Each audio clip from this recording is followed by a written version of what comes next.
네, 진짜 한번 9월 30일 2부 순서 이어가도록 하겠습니다. 자, 우리 김광진 의원님, 네, 어서 오십시오. 둘이서만 뵈니까 네. 또 새로운 마음인데요. 예, 뭐 우리 이전에도 한번 또 김종대 의원 바쁘실 때 그랬던가요? 그랬던 좀 기억도 좀 있고. 예. 한 주간 어떻게 지내셨어요? 진짜 근데 매번 나올 얼굴에 때마다 뽀드락지도 나오는 거 보니까 굉장히 좀 피곤하셨나 봐요. 일정도 많았고. 예. 제가 그래서 오늘 늦잠 자가지고 일부러 못 나왔습니다.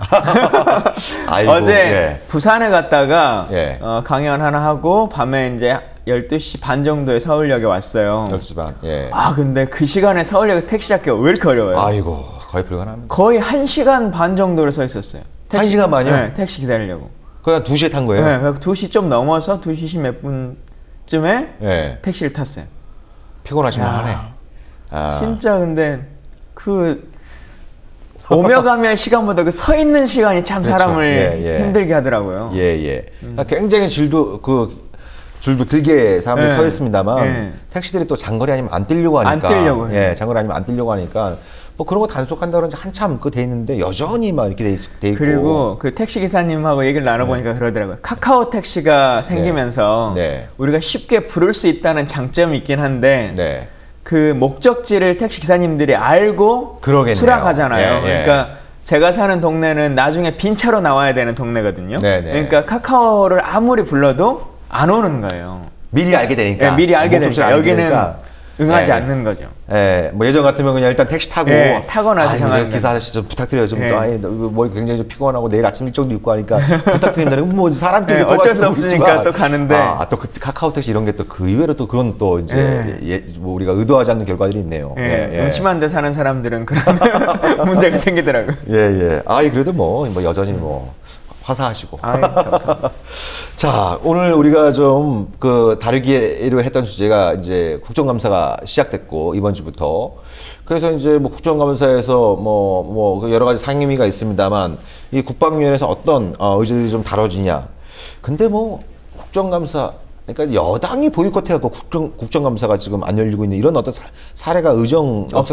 처음이죠. 처음이죠. 여당 대표가 또 단식까지 하고 있는.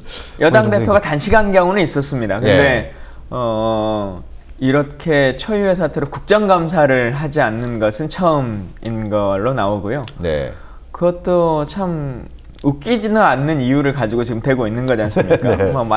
말이 되는 이유를 해야 되는데, 그러니까 새누리당 안에서 자중질환이 이제 벌어지고 국감에 들어가야 된다 말아야 된다, 이제 또 실제 국감에 들어오신 분도 있고, 국방위원장은 지금 혼자 오셔서 의사봉을 쥐고 계시지 않습니까? 회의를 속개하고 계신데 다른 상임위와 다르게 또 국방위원회는 그럴 수 있다고 생각합니다. 말 그대로 전쟁이 나도 회의를 열어줘야 되는 상임위이기 때문에 어찌 보면 김 위원장이 말 그대로 진짜 보수의 역할을 하고 있는 거죠. 그러니까 이제 국방에는 여야가 따로 없다.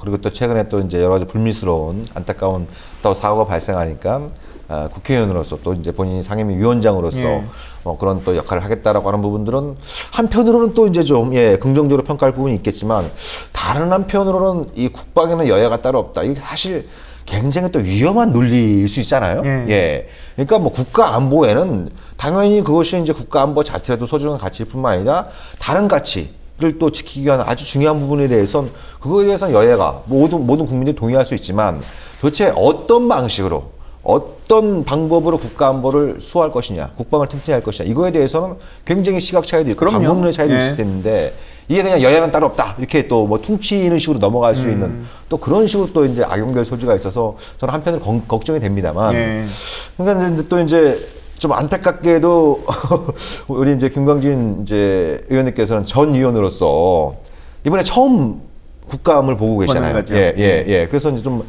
각별한 관심도 있으실 것 같은데, 근데 뭐 지금 제대로 이제 국감이 진행되지 않고 있으니까 뭐 우리가 이제 그 지금 국감에서 어떤 그 이슈들이 좀 다뤄지고 있는지 이걸 떠나서 이런 이슈들 그리고 또 이제 또 뭐 과거에 동료 의원분들도 계십니다만 좀 뭐 이제 전체적으로 국방위원회 위원들이 국감에 임하는 어떤 자세, 태도 이런 부분들과 관련해서 좀 조언을 해줄 수 있을 것 같아요. 그러니까 사실 저희가 처음에 계획할 때는 월요일부터 국감이 시작되니까 일주일간의 국감에 나왔던 것들을 쭉 이제 좀 디테일하게 분석해 드리면 아주 재밌겠다 이렇게 생각했었는데 아유, 아무리 검색을 해봐도 그 기사가 안 나요. 예. 우리 당이고 뭐 상대 당이고. 네. 심지어는 뭐 김정대 의원님도 네. 회의가 열려서 정상적으로 회의를 해야 뭐 이게 말들이 카메라에 담길 거 아니겠습니까? 그렇죠. 그리고 또 이제 의원들 입장에서 이런 게 있어요. 아무리 좋은 것을 꽁쳐놓고 있어도 네. 직접 말을 하는 카메라에 싱크가 담겨야 의미가 있지 않습니까? 네네. 그러니까 방송에 나갈 수 있을 때까지 꼭 참고 지금 아껴놓고 있는 거잖아요. 네네. 그러다 보니 사실 이제 오늘 금요일인데 일주일은 그냥 다 날려버린 거죠. 그렇죠. 예. 그리고 국정감사의 꽃이라고 하는 게 국방부하고 합참하고 이제 이 두 것인데 네. 지금 그 두 곳은 못 하고 있거든요. 네. 다른 부처부터 그냥 네. 하자. 그 두 곳은 이제 여야 간에 합의가 되면 네. 나중에라도 하자. 좀 이렇게 하고 있으니까 네. 아마 다들 중요한 한 방씩은 숨겨놓고 있지 않을까 이렇게 네. 생각이 드는데요. 그러더라도 좀 아쉬운 것은 국정감사가 시작되기 전부터 기본적으로 내야 되는 네네. 것들이 있거든요. 네. 뭐 그게 꼭 좋은 건지 나쁜 건지는 모르겠지만 그래도 많은 국민들에게 국회의원들이나 아니면 국방위원회에 있는 사람들은 저 사람이 또 저렇게 내네? 작년에 나왔던 거 비슷한 거네? 라고 생각할지 모르겠지만 또 국민들은 네. 새로운 이슈들을 그렇죠. 1년에 한 번씩 네. 이렇게 다시 되새김할 수도 있고 그런 문제들이 있었지? 라고 하는 걸 생각할 수도 있잖아요. 네. 그리고 이제 통상적으로 국회의원들이 통계를 요구할 때, 자료 요구를 할 때 최근 5년간 이렇게 이제 내니까 네. 네. 올해 그 문제가 아예 다 없어졌다고 하더라도 직전 네. 4년간의 그 문제들이 남아 있잖아요. 네. 그래서 통계상으로는 자료를 낼 수 있는 게 있거든요. 네. 예를 들면 이런 거죠.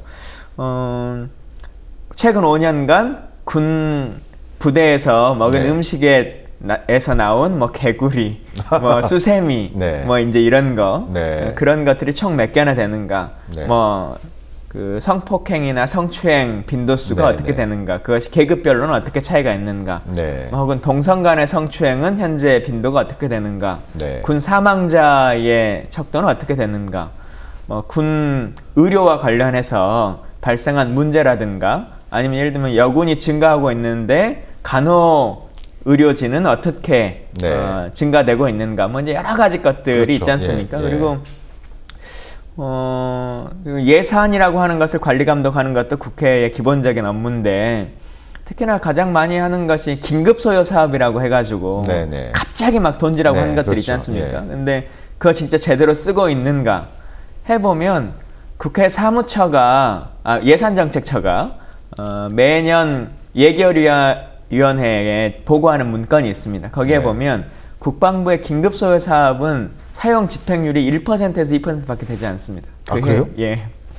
그렇게 못 씁니다. 그 돈 안 쓰면 난리 날 것처럼 얘기했는데 예, 그리고는 막상 집행률 그렇게 해놓고 떨어지나요? 내년에 이제 끌어다가 네. 쓰는 거죠. 네. 예. 혹은 다른 걸로 전용해서 쓰고. 네. 그러니까 막 사실은 그거 없으면 나라가 망할 것 같은 일이었으면 네. 원래 국방부의 본 예산에 담기겠죠. 그렇죠. 그게 네. 정상적으로 네. 국회가 네. 그 국방부가 해야 되는 일이지 않습니까? 네. 그리고 잘 아시는 것처럼 다른 예산과 달리 국방 예산은 매년마다 중장기 계획이나 이런 것들을 네. 연초에 대통령의 재가를 받도록 되어 있지 않습니까? 기재부 예산은 기재부에서 승인해가지고 총괄적으로 국무회의 거쳐서 예결위로 넘으면 되는데 네. 국방 예산은 그해 대통령이 따로 또 승인하시잖아요. 군통수권자로서. 네. 그러니까 이거 없으면 나라가 망한다는 예산이라고 하는 건 사실은 존재하지 않는 거예요. 그랬으면 국방부와 그렇죠. 군통수권자의 존재 이유가 없었던 거죠. 직무유기죠. 직무유기죠. 네.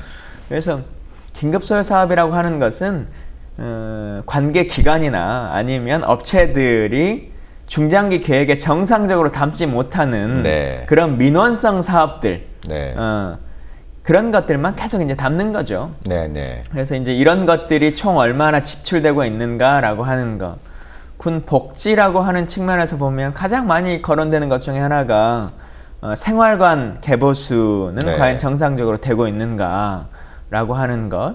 또 군인 복지 기금의 사용처가 흔히 이제 장교들이나 부사관들은 군 골프장 뭐 네. 이제 이런 것들을 통해서 복지를 많이 받지 않습니까? 네. 근데 복지 기금을 내는 비율은 장교와 이 병사들이 거의 반반 정도가 되거든요. 아, 그래요? 예. 근데 그걸 사용하는 혜택은 장교들이 거의, 한 7, 80%를 얻잖아요. 네. 근데 이 비율을 계속 맞춰줘야 된다라고 하는 욕을 하고 있는데 네.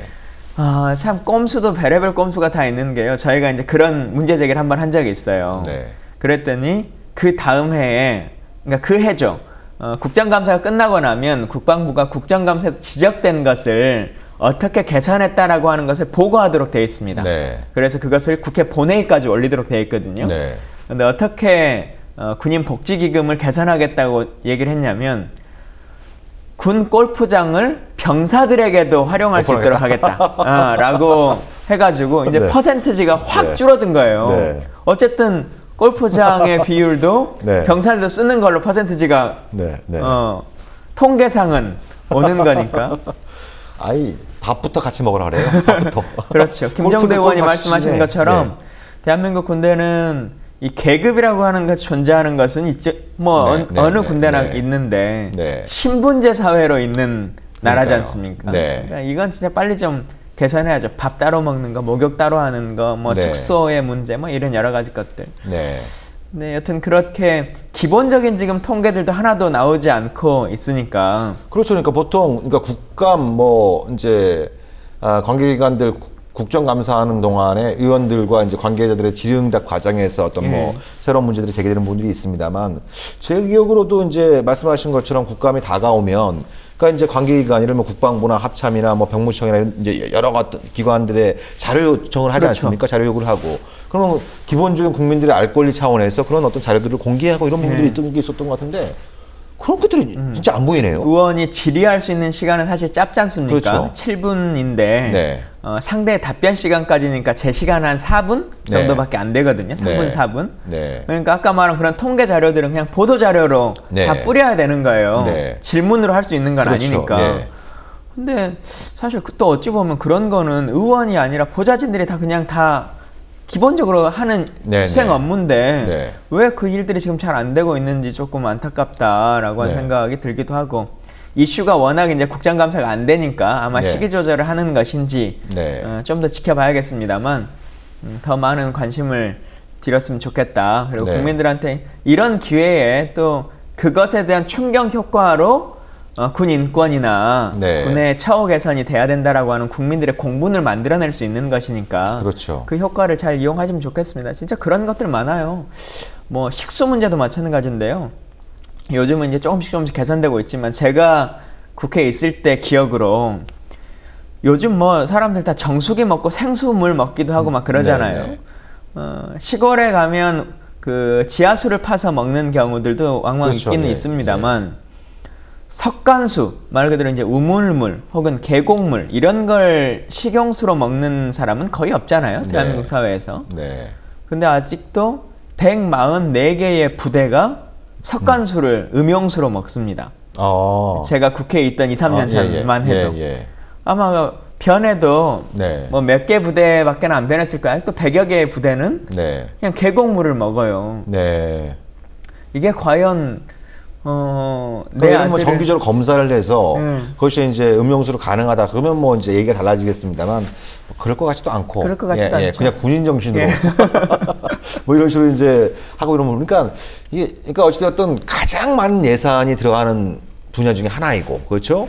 굉장히 갔다 오신 분들까지 포함하면 이 군대와 직접적으로 관계되지 않은 국민들이 없다고 해도 과언이 아니잖아요. 그런 만큼 이제 굉장히 중요한 어떤 분야인데, 이번에 어찌되었든 이제 이게 좀 지체가 되고 있습니다만,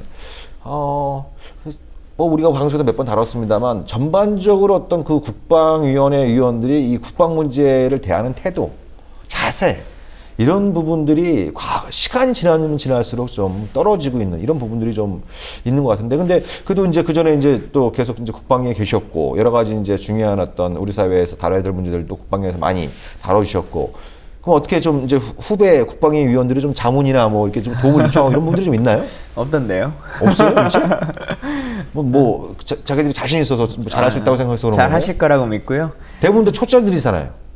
국방위 초짜들이 많잖아요. 다선 의원이시니까 한번 거치셨던 분들도 있긴 있는데 또 국방이라고 하는 것의 특성상 상임위를 그렇게 막 집중적으로 하시는 분들은 아니니까 네. 차이점들은 있겠죠. 근데 항상 이렇게 국방에 있으면 의원들의 특성이 중요하고 큰 아젠다라고 네. 하는 것에 집중하시려고 해요. 네네. 예를 들면 뭐 사드에 대한 문제도 그렇고 뭐 중요한 문제긴 합니다만 사드에 대한 문제, 네. 혹은 전자권에 대한 문제, 네. 그 뭐 FX 사업이나 KFX에 대한 문제, 네. 뭐 이제 이런 것들처럼 규모가 크고 뽀대나는 네. 이런 것에 대한 것을 한마디 멋지게 이렇게 하고 싶어 하시지. 네, 네.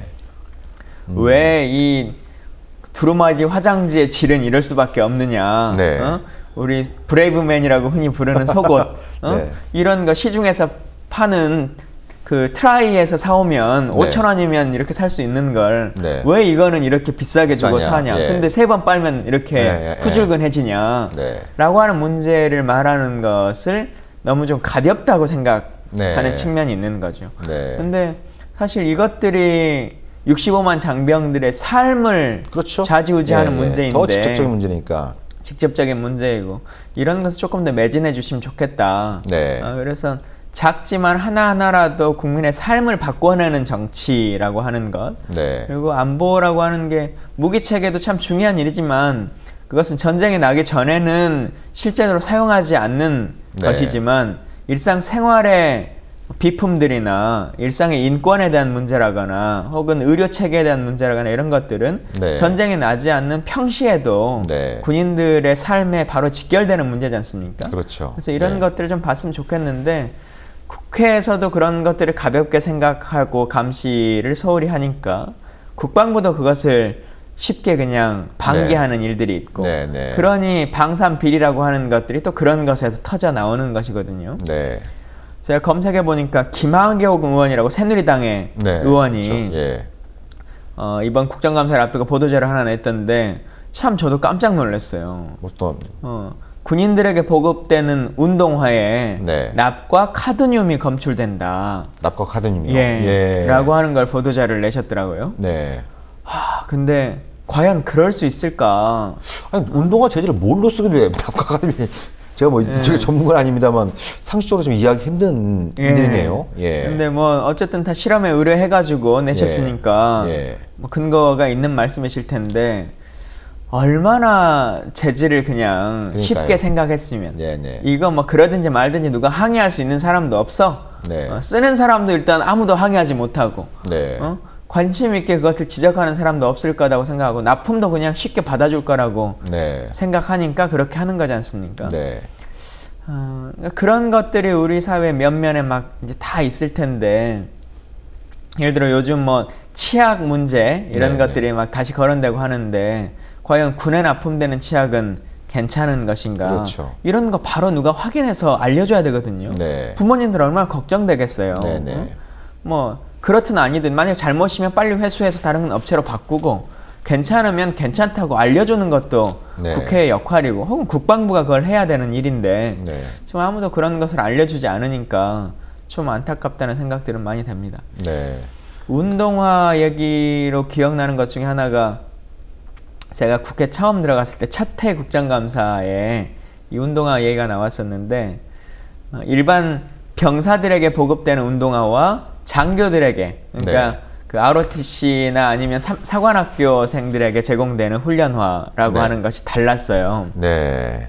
다른 게 한두 가지 아니구나. 일반 병에게는 그냥 메이커도 없는 그 신발을 줬고 거기에는 아디다스, 나이키 뭐 이런 데서 본인 선택해서 구비할 수 있게 가격대도 2, 3만 원대와 10만 원대 정도로 이렇게 차이 나게 있었는데 간부 운동화는 굉장히 비싸네요. 근데 간부 운동화는 또 일반 활동화도 그렇게 좋기도 하고 또 운동화도 나오고요. 테니스화도 나오고 조깅화인가 그렇게도 나와요.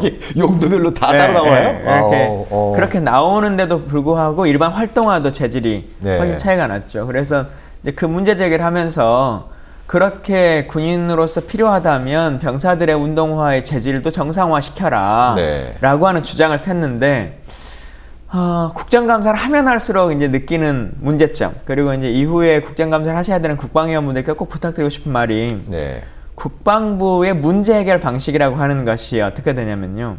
저희의 주장은 네. 병사들의 운동화도 나이키 운동화로 올려주라 라고 네. 하는 것이 요구도였죠. 네. 군인에게 그것이 필요하다고 당신들이 느꼈으면 장교든 일반 병사든 똑같이 훈련하는 건데 네. 장교에게는 이만큼의 운동화의 재질이 필요했으면 병사도 그게 필요하다라고 하는 주장이잖아요. 쓰면 더 많이 쓰죠, 사람들이. 예. 왜냐면 이 사람들은 이걸로 테니스도 하고 청소도 하고 운동화도 하고 조깅도 하고 다 하거든요. 그렇죠. 근데 방식은 그러면 장교의 운동화를 2만 원짜리로 바꿀게 라고 하는 걸로 한 거예요. 국방부의 대응 방식이요? 예. 하향 평준화를 한 거죠. 예. 돈이 없다는 이유로. 돈이 없다는 이유도 아니에요. 사실은 돈의 문제는 발생하지 않습니다. 그렇죠. 예. 그 운동화 교체하는데 얼마나 더 들겠습니까? 돈이 없다는 건요, 거짓말이에요. 돈이 없으면 갑자기 사드 몇 조 원짜리 사업은 어떻게 합니까? 그런가 하는 데는 돈이 부족하다는 얘기는 단 한 번도 하지 않아요. 응? 근데 이거 다 바꿔봐야 몇백억도 들지 않을 거예요. 응? 몇십억이면 해결될 수 있는 것들도 부지기수입니다. 근데 이런 것들은 막 뭐 몇 억만 있으면 해결할 수 있는 건 돈이 없다고 얘기하고 몇 천억이 들어가고 아시는 것처럼 사드 무기 그거에 날라가서 터지는 한 발이 백 몇십억 하는 거 아닙니까? 그렇죠. 근데 그런 거는 그냥 다 구입하잖아요. 그래서 그렇게 하향 평준화를 맞춰서 이제 욕하게 만들어요. 국회에서 김광진이 지적해가지고 당신들 운동화가 낮아졌다. 그래서 공적을 만들죠. 그런데 뭐 이런 여러 가지 것들이 참 안타깝다는 생각들 많이 들고 또 비슷한 예로 보면 이런 것들이 있어요. 뭐 통영함의 소나 문제, 그렇죠. 유명한 방산 비리였지 않습니까? 군용 소나를 구입해야 되는데 어군 탐지기 이런 걸 했다라고 하는 지적을 하면 그 지적이라고 하는 것이 통영함이라고 하는 것이 이슈가 됐으니까 대표적으로 저희가 거론하는 것이지 그렇죠. 통영함만의 문제는 아니잖아요. 근데 국정감사의 결과 보고서는 통영함의 어군 탐지기를 교체하면 끝나요. 우리의 주장은 같은 톤수 정도에서의 것들을 조사를 해보고 뭐 통영함이 그랬으니까 소해함은 어떻게 됐는지 뭐 평택함은 어떻게 됐는지 광양함은 어떻게 됐는지라고 하는 것들을 조사해보고 그런 것들도 문제가 되니까 같이 바꾸고 또 이 업체한테 그 어군 탐지기를 납품했던 업체가 있을 거 아니겠습니까? 그렇죠. 그 H라고 하는 업체가 여러 가지 물품을 납품했는데 그것으로 반영된 다른 군함들은 정상화됐는가 라고 하는 것을 국방부가 조사해보는 게 정상적인 일인데 그런 건 하지 않아요. 지적된 거 딱 하나. 그래서 제가 지적했던 것 중에 통영 뭐 그런 것도 있지만 뭐 엔진의 부속 중에 하나를 해군 배 중에 엔진의 부속 하나를 중고 부품을 쓴 게 있어요. 근데 그 배가 시리즈물로 똑같은 업체에서 6개를 만들었거든요.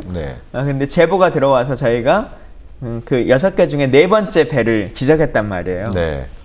그럼 당연히 그 6개의 배를 다 조사해야 되는 거 아니겠습니까? 근데 절대 조사하지 않아요. 딱 4번째 그거만? 딱 4번째 것만 해서 그 중고 물품을 조사했다. 그랬더니 진짜 중고가 맞았다.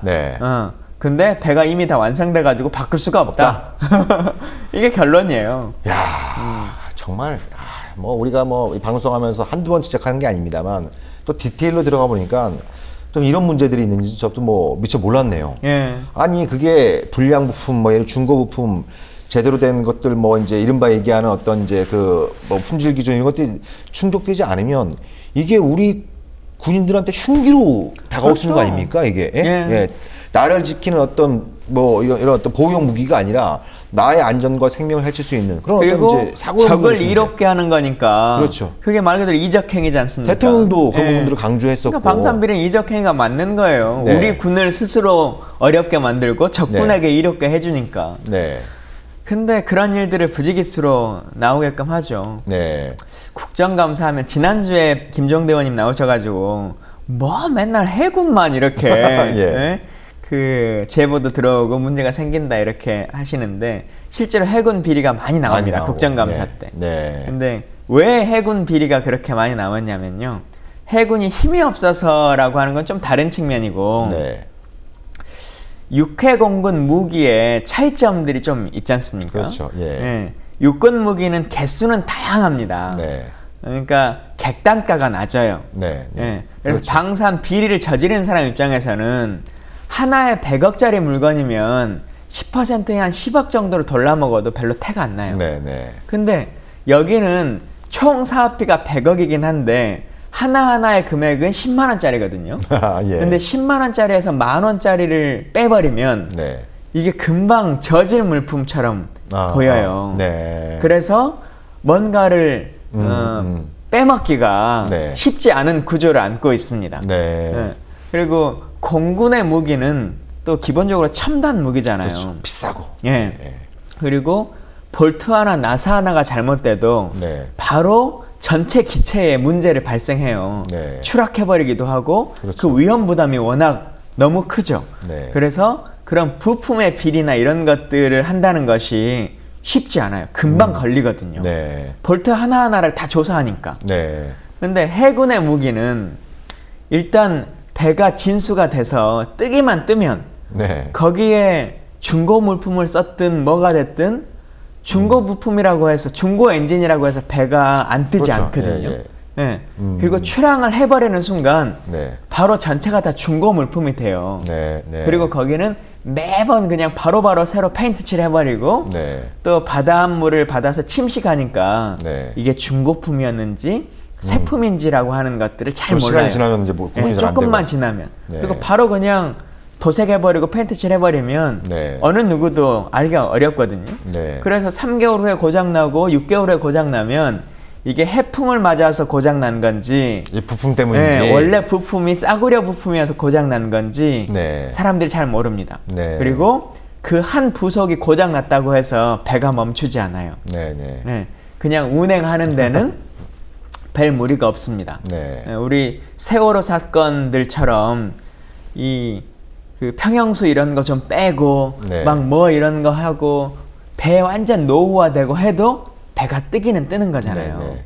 그래서 가는 데는 문제 없이 가죠. 네. 예. 근데 일반 사배에 비하면 그래도 군함은 수리나 이런 것들을 끊임없이 해가는 네, 배니까 네. 그리고 최소한의 것들을 유지해가면서 하니까 네. 사실 부품에 대해서 걸릴 일이 잘 없어요. 네. 그러다 보니 해군 비리가 예. 많을 수밖에 없습니다. 네. 예. 그러니까 이제 좀 뭐 어장이 큰 셈이네요. 예.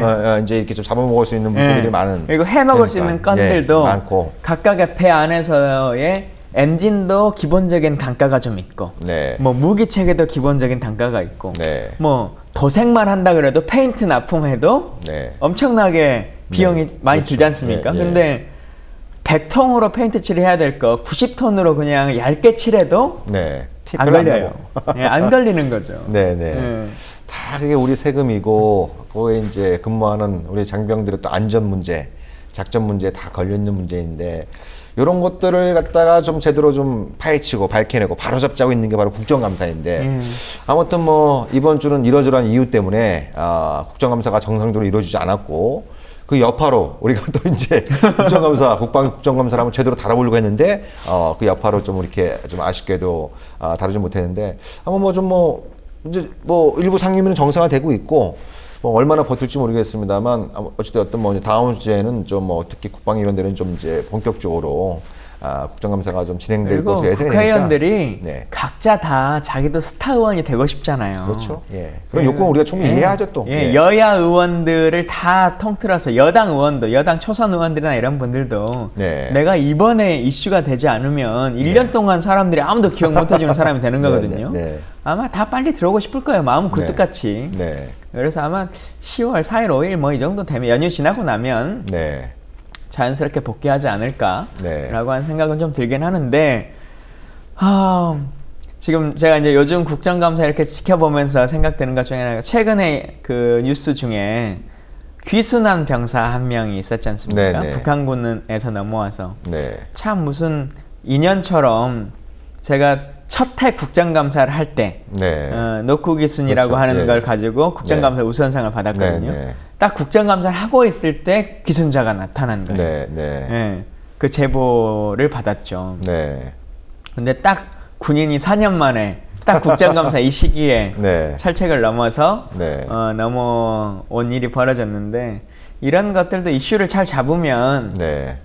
국정감사를 통해서 다양한 것들을 제도 개선할 수 있거든요. 그러니까 네. 국정감사가 한 문제를 지적하는 것만이 있는 것이 아니고 그것을 통해서 다양한 것들을 바꿔나갈 수 있는 건데 네.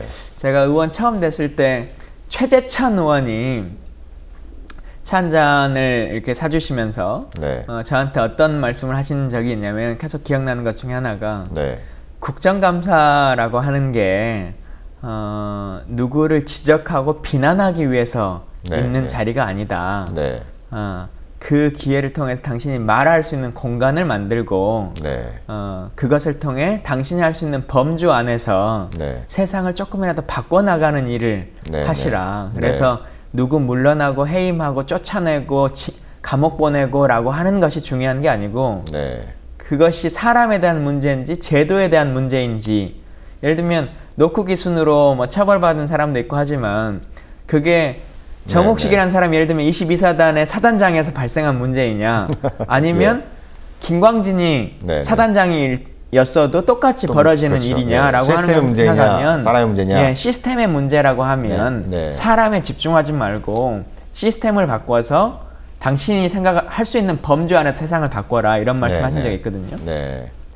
마찬가지로 뭐 누구 책임론 뭐 물러나라 뭐 이제 이런 논쟁에서 벗어나서 북한군 병사가 귀순해서 들어왔으면 그것으로 철책의 경계는 어떻게 되고 있는 건지 우리군 병력에 대한 가동은 사실 이제 그 군 병력이 감소하고 뭐 이렇게 하면서 군인들 너무 힘들어요. 그러니까요. 철책을 지키는 병사들이 이 밀어내기라고 하는 전략 작전 계획을 하지 않습니까? 그러니까 쉬지도 못하고 A라고 하는 초소에서 B라는 초소로 계속 A가 여기로 움직이면 또 밀어내서 이리 가고 이제 이 일들을 반복하지 않습니까? 그걸 밀어내기라고 하는데 예전에는 A라고 하는 초소만 딱 근무가 끝나면 복귀하면 됐는데 그렇죠. 이제는 그냥 B라는 초소까지 다 돌아야 되는 일이 벌어지잖아요. 그러니까 우리도 이제 고민의 지점이 있는 것 같아요. 언제까지 물 셀 틈 없는 경계, 개미 한 마리 들어오지 않는 철통 방어라고 하는 것이 과연 필요한가? 그렇죠. 예. 그러니까 이제 그런 문제를 바라보는 시각을 어떤 뭐 장관이란지 청원장이란지 어떤 지휘관 이런 어떤 시선으로 바라볼 것이냐 아니면 실제로 근무하는 사병들의 관점에서 바라볼 것이냐 그거는 저는 국민들의 관점이 바뀌어야 된다고 생각합니다. 한 명이 귀순해서 들어오는 것을 경계가 뚫린 것이다 라고 볼 것인가 아니면 뭐 당연스럽게 귀순자가 올 수 있는 것이다 155마일인데 휴전선님이 라고 보고 또 다른 측면에서 보면 우리가 1년에 비행기 타고 들어오는 북한 사람이 1000명이 넘어갑니다. 그래서 그 사람들을 귀순으로 받아주지 않습니까? 근데 만약에 간첩이 들어온다면 제가 김정은이라면 훈련을 시켜서 그렇게 비행기 타고 들어오는 사람의 일행으로 충분히 들어오게 할 수 있을 겁니다. 굳이 철책을 넘어서 그 위험 부담을 안고 간첩을 내려보내겠어요? 그러니까 그런 여러 가지 것들을 잘 고려해 본다면 이제 국민의 수준도 조금은 어쨌든 군 병력이라고 하는 것이 줄어드는 거는 현실이니까. 그렇죠. 그랬을 때 군인들이 어떻게 바뀌어 나갈 것인가. 그리고 GOP 현대화 사업이라고 해서 요즘은 이제 CCTV나 뭐 이런 것들 전자장비를 통해서 많이 감시를 하거든요. 물론 오류가 많이 발생합니다. 그렇죠. 근데 그런 것들을 어느 정도까지 인정해 줄 것이냐라고 하는 국민적 공감대 그리고 그것을 바라보는 그 장교들의 시선 이런 것들도 좀 같이 바꿔나갈 수 있는 것이 국정감사의 또 취지라고 생각해요. 왜냐하면 국방부는 군인이 그런 말을 꺼내기가 쉽지 않거든요. 이제는 경계는 느슨하게 할 수도 있습니다. 이해해 주십시오라고 하는 말을 합참의장이 어떻게 하겠어요. 근데 이 문민 통제를 해야 되는 장관은 좀 다르죠. 장관이나 아니면 국회의원들은 그걸 제안하고 제시할 수 있는 거잖아요. 그래서 그런 것들을 근거와 핑계로 또 정책 결정을 할 수 있는 거. 예를 들면 한강 하구에 뭐 김포나 뭐 이런 지역의 하구도 거기에 철책이 지금 다 있지 않습니까? 근데 과연 한강 하구뚝의 철책이 필요한 것인가? 거기로 넘어올 사람이 있는가? 예전에는 김포도 거의 접경 지역이어서 네. 넘어올 수도 있겠죠. 넘어온 적도 있습니다. 그렇죠. 네. 그리고 조류의 물길이 헤엄치지 않아도 가만히 통나무만 타고 있어도 한강 하구뚝까지 내려옵니다. 네. 근데 그렇게 내려올 일이 있을 것인가 과연. 네. 그래서 그 철책을 그대로 유지하고 거기에 병사들이 지키고 라고 하는 것. 물론 이해관계로는 그 철책을 걷어내고 군사 지역에서 걷어내면 땅값이 엄청나게 올라가니까 이익을 얻는 사람들이 있긴 있습니다. 근데 누군가가 이익을 얻는 문제는 논외로 치더라도 지금 상황에서 과연 필요한가라고 하는 고민을 해보면 제가 19대 있을 때 저희 당의 백군기 의원이라고 하는 분이 있었지 않습니까? 백군기 의원이 3군 사령관 출신이신데요. 그때는 자기가 그 철책이 필요했을 수 있다라고 하는 생각을 갖고 살았는데 내가 국회의원이 돼보고 의원이 되니까 그분이 한강 하구뚝 위원회 저희 당 간사위원이셨어요. 아, 그랬어요? 해체해야 된다. 이제는 필요 없다. 자기가 3군 사령관까지 해본 사람으로서 군사적으로도 필요성이 없고 걷어내도 충분히 가능하다라고 하는 입장을 이제 견지하신 거거든요. 새누리당에서도 기무사령관을 하신 송영근 의원이 그것을 걷어내야 된다는 뭐 위원장을 맡아서 하기도 하고 했었어요. 그래서 그런 것들처럼 시대가 바뀌면 이제는 문민의 입장에서 군을 제대로 통제하고 그래 왔으니까 그게 옳은 것은 아니다라고 하는 것이 사실은 국회의 역할이거든요. 근데 군인들은 항상 그래 왔던 것들을 그대로 유지하려고 하는 습성이 있는 거잖아요. 바뀌지 않으려고 하는 것.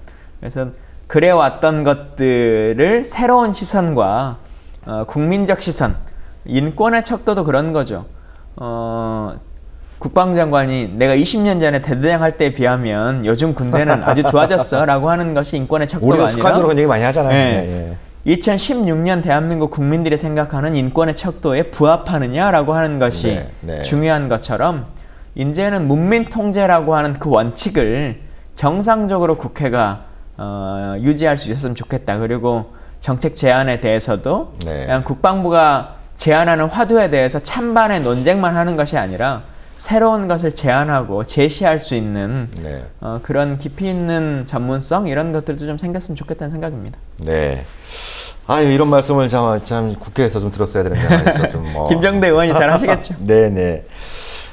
우리가 당초 계획은 좀 국방에서 국감 이슈를 좀 심층적으로 다뤄볼 계획이었습니다만 그건 다음을 우리가 좀 기약을 좀 해야 될 것 같고요. 우리 지난 4년 동안 또 국방에서 맹활약하신 김광준 의원께서 여러 가지 좋은 말씀 주셨어요. 저는 가장 인상 깊었던 게 큰 무기, 큰 사업, 큰 아젠다 이런 것들도 물론 중요하지만 우리 직접 이제 이 군인들, 특히 사병들이 쓰고 입고 먹고 자고 이런 어떤 문제들부터 생각할 줄 아는 이런 어떤 좀 국감이 되었으면 한다. 이런 바람은 굉장히 좀 중요한 것 같아. 우리가 이제 안보를 다루는 시간에. 기왕에 뭐 짧게 하나만 말씀드리면 방송 보신 분 중에 또 진짜 안보라고 하는 방송의 특성상 군사 문제나 이런 거에 전문적인 관심이 많은 분들이 계시지 않습니까? 제가 4년간 국방위원회에 있으면서 그리고 뭐 정보위원회에 있으면서 자료 요구했던 자료들이 다 있잖아요. 그 자료 전체를 뭐 기밀 문서나 이런 것들 비공개 자료를 제외하고 전체 자료는 챕터별로 정리를 해서 국회 도서관에 전부 자료 보존을 해놨거든요. 그래서 혹시 뭐 공부를 하시거나 군사 문제에 좀 전문적인 자료가 필요하다라고 하시는 분들은 국회 도서관에 그 자료 제가 4년간 자료 요구를 해놨던 것이 상당히 방대하겠네요. 그러면. A4 박스 있지 않습니까? 그 10개들이 A4 박스로 한 20개 넘게 되니까요. 그 나중에라도 기존의 통계들 뭐 이제 이런 것들 국방부의 일반인이 자료감 잘 안 주지 않습니까? 그래서 그런 것들 좀 잘 활용하셔서 공부하시거나 뭐 새로운 것을 연구하시는데 유용하게 쓰셨으면 좋겠습니다.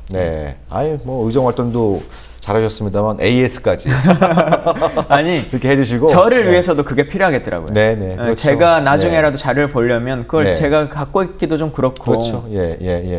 아유 잘하셨습니다. 뭐 저도 한번 기회가 되면 가서 한번 좀 자료를 좀 보고 싶은데 아무튼 뭐 이제 우리가 방송을 마쳐야 될 시간이 되었고요. 그래서 다음 주 방송에서는 한번 우리 국감에서 다뤄진 이슈들 한번 제대로 한번 털어보는 시간, 이런 시간들을 좀 갖도록 하겠습니다. 자, 장시간 좋은 말씀 감사합니다. 다음 주에 뵙겠습니다. 고맙습니다.